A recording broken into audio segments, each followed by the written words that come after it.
The homeless guy asked us for money so he could buy a sandwich and said he hadn't eaten in days. And Jay said, "Come on, man. If you want booze, just tell us you want to buy booze." Jay likes to think he's a real straight talker. And the guy goes, "Please, you can't let me get any hungrier." Just like that. Just like there's some rule that says it is illegal for a man to get any hungrier than this. And I remember thinking, wow, that's a straight talker. So Jay, well, it's Saturday night, and it's not like we have any place special to go because the best party's being thrown by Ted's ex-girlfriend, and we ended up on the wrong side of that breakup. Jay says, "Okay, man, how about we buy you a sandwich? You want that? We'll buy you a sandwich, but then we get to watch you eat it so we'll know you were really that hungry." And Ted thinks that's juvenile, thinks that's just like making him dance for spare change or something, but I'm thinking, hey, at least he gets fed, right? That's got to count for something. So the old guy nods, or he says something, I don't remember. It wasn't as striking as the thing he said before. "Please, you can't let me get any hungrier." And Ted says, "Okay," and I ask where we're going to buy this guy a sandwich. And Jay, now he's all magnanimous about it. He's just not going to buy him a dog on the street card, He says we'll go up 2 blocks and 1 over to the gourmet sub shop that's open late, and we'll get this guy anything he wants off the menu. Says it like he's buying him a fucking house or something. I mean, come on, it's an overpriced sandwich. Set you back $10 on a drinking night. Shit, that's what you get an attitude about? I got accepted to business school. You want to blow me?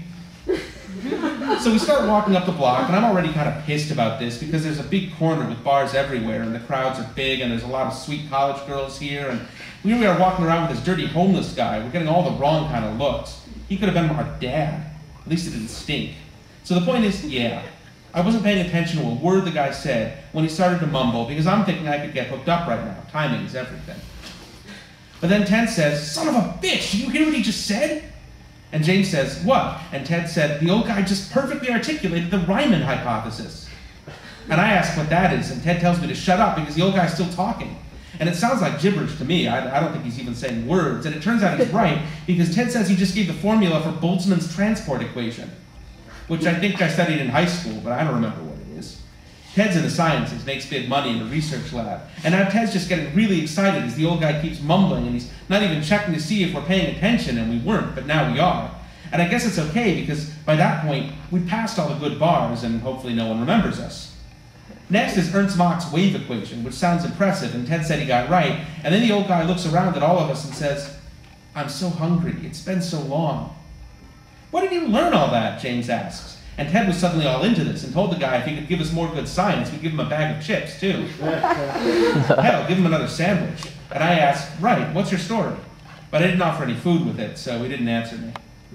Instead, he starts going off on some other stuff, and I read Ted's copy of The Elegant Universe, so I get that he's talking about quantum physics, string theory stuff. And at first I'm thinking, okay, I read this book too. But then he starts hitting the math, and Ted just freaks. And James tells him to calm down, dude, but Ted's just shut up, and starts chiming in like he's in church. That's right. Yes! I swear it was all like that. And James is telling him, "Dude, man, calm down." But Ted's saying, "Do you know how advanced this is? There's a chapter in my thesis on this part." I won't let anybody talk. I think the only reason we kept walking was because the homeless guy knew where the sandwich shop was, and he was serious about this, and by now Ted was promising him anything he wanted. And I'm thinking, geez, what's this guy's story? How does he know this shit? How did his old clothes get so worn, and why hasn't he shaved in forever? Because people who know this stuff don't, well, you know, and nobody who's that scruffy poor ever gets a chance to learn anything. I'm not that kind of math guy, but Ted is, and now James is totally into it. He thinks we've got the world's smartest hobo or something like that. Like that's something to be proud of. He's such an ass sometimes. He didn't even want custody of his son, and the rest of us were going, "James, come on. It's your kid, man." But he's thinking, I don't know what he's thinking.